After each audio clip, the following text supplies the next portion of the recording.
देखिए कितना उम्मीद है, ये ममता बनर्जी की जो डेस्परेटनेस है ना, वो देख के आपको पता चल जाएगा।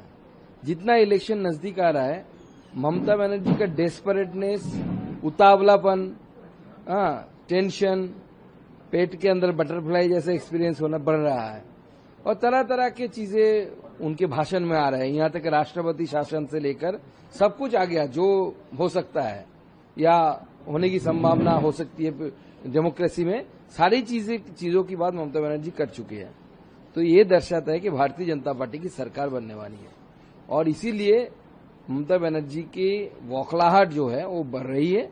और संख्या के बारे में तो मैं बता नहीं पाऊंगा, मैं सिर्फ इतना बताऊंगा 2/3 बहुमत के साथ भारतीय जनता पार्टी की सरकार बनने वाली है। देखिए, घुसपैठिए का मुद्दा और एसआईआर दोनों देश की हित के लिए बहुत जरूरी एजेंडा है। बाकी कौन सा इलेक्शन में काम आएगा भारतीय जनता पार्टी वो सोचता नहीं है। भारतीय जनता पार्टी का चिंतन बाकी राजनीतिक दलों से थोड़ा अलग है।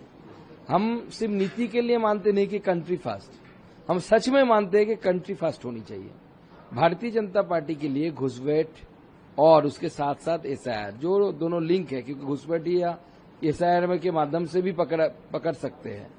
तो जो भी विषय है, लेकिन घुसपैठ एक ऐसा विषय है जो देश को सालों से खोखला कर रही है। तो इसलिए भारतीय जनता पार्टी के लिए ये इलेक्शन का मुद्दा नहीं है। हम इलेक्शन में बोल रहे हैं, लेकिन ये देश का मुद्दा है। देश रहेगा कि नहीं रहेगा इसका मुद्दा है। मुझे लगता है कि इस जिले में एटलीस्ट और बाजू वाले जिले में हुमायूं कबीर का कुछ ना कुछ इफेक्ट आएगा। तो ये हुमायूं कबीर की पार्टी जो AJUP है, अभी MIM के साथ उन्होंने गठबंधन किया, तो इन लोगों को मुझे लगता है कि मालदा में और मुर्शिदाबाद में अच्छी खासी वोट मिलेगी। बीजेपी, कांग्रेस, ये दोनों पार्टियां मालदा और मुर्शिदाबाद में अच्छी रिजल्ट करेगी। कांग्रेस की खाता भी खोल सकती है इस बार यहाँ पे मालदा में। बाकी TMC यहाँ पे थर्ड पार्टी होगी या फोर्थ पार्टी होगी। ये कांग्रेस का यहाँ पे पहले से ही घर रहा है और बेनजीर नूर उधर जाने से, कांग्रेस में लौटने के कारण कांग्रेस का ताकत बढ़ा है। सॉरी, बेनजीर नहीं, मौसम नूर कांग्रेस में लौटने के कारण, मौसम नूर लौटने के कारण ताकत बढ़ा है कांग्रेस का। तो कांग्रेस का भी खाता खोल सकता है, खुलने की संभावना है।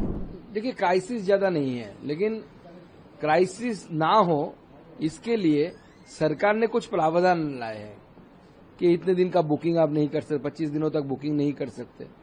तो क्योंकि अगर सरकार इस तरीके की व्यवस्था बंदोबस्त नहीं करेगा तो आर्टिफिशियल रूप से क्राइसिस क्रिएट किया जाएगा। ये होता है हमारे देश में, देखा गया है।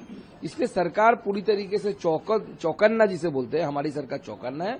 और एक्साइज ड्यूटी में जो कमी लाई वो तो मोदी जी का मास्टर स्ट्रोक है। मोदी जी ने पेट्रोल और डीजल के ऊपर से जो एक्साइज जो घटाया, उसके कारण पेट्रोल डीजल के दाम नहीं बढ़ेंगे, घटेंगे।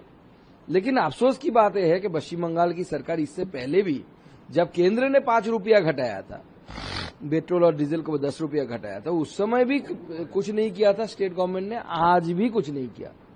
सिर्फ केंद्र यानी मोदी जी का ही सहारा बंगाल के लोगों को है। देखिए, बंगाल पुलिस को हमें तो ठीक करना है। बंगाल पुलिस से तो आप इलेक्शन नहीं करवा सकते, आपको सेंट्रल फोर्सेस चाहिए। कुछ दिन पहले बासंती में आपने देखा भारतीय जनता पार्टी के ऊपर कैसे हमला हुआ, पुलिस को पीटा गया। वहां पे सेंट्रल फोर्स नहीं था। सेंट्रल फोर्स अगर रहता तो सेंट्रल फोर्स वहां पे लाठी भाजते हुए आपको मिलता। उधर देखने को क्या मिला कि TMC के गुंडे और लुंगी वाहिनी वो लाठी भाज रहे थे और पुलिस भाग रही थी। तो ऐसे पुलिस से तो नहीं चलेगा। हम यहाँ पे पावर में आने के बाद पुलिस की पूरी तरीके से मरम्मत करनी पड़ेगी, उनकी डेंटिंग पेंटिंग ठीक करनी पड़ेगी। डर की कोई बात नहीं, डरिए मत। हम जोगी जी थोड़ी है, हम ऐसे करेंगे। Subscribe to One India and never miss an update. Download the One India app now.